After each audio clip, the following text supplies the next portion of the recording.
Γεια σας. Μόλις μπήκες μέσα, δεν πάθαν πλάκα, δεν είπα wow, δεν άκουσα επιφωνήματα. Για όνομα του Θεού και της Παναγίας. Αυτό να το πάρω σαν καλό. Αν ήταν κακό θα το είχατε καταλάβει. Από πίσω, από μπροστά, από θέλετε να περάσω. Όπως αρέσει, δεν ξέρω. Τι σχέση έχετε με τηλεόραση? Έχω δουλέψει 1 χρόνο στη τηλεόραση. Με τον Νότο Χριστοδούλου κάναμε ένα ένθετο διακόσμησης. Και τώρα τι θα μας κάνετε? Θα σας κάνω. Μας κάνετε. Θέλετε να ξεκινήσω? Μάλιστα. Παρουσιάστε.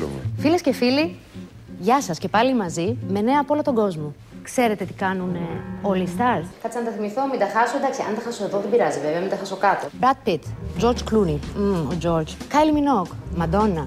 Αλλά όχι μόνο από το εξωτερικό. Και οι δικοί μας εδώ δεν πάνε πίσω. Το κάνουν. Όλοι το κάνουν. Μα πώς έχουν αυτό το καλήγραμμο σώμα? Πώς είναι τόσο δυνατοί, ανεβασμένοι, γεμάτοι ενέργεια? Η απάντηση είναι βιομηχανική διέγερση. Και ευρύτερα γνωστό ως δόνηση. Μην παρεξηγηθώ, γυμναστική δόνηση. Ξέρεις τι είναι αυτό? Όχι, δεν τολμώ να ρωτήσω. Ανεβαίνετε σε αυτό εδώ, το θαυματουργό μηχάνημα, και οι φανατικοί του είδους λένε ότι όποιος έχει ανέβει, το έχει απολαύσει και του αρέσει. Κάτσε να με δω λίγο καλύτερα. Και μην ξεχνάτε, η δόνηση είναι ευεργετική και μας ανεβάζει όλους. Όντως. Το κάνατε πάρα πολύ σεξουαλικό το θέμα. Ήταν και λίγο η λέξη δόνηση και λίγο το πώς το παρουσιάσατε. Το πούλησε τέλεια. Άρα τη δόνηση την έχεις αισθανθεί κι εσύ? Την έχω στο πετσί μου. Το πούλησε πάρα πολύ σωστά. Vibration δηλαδή.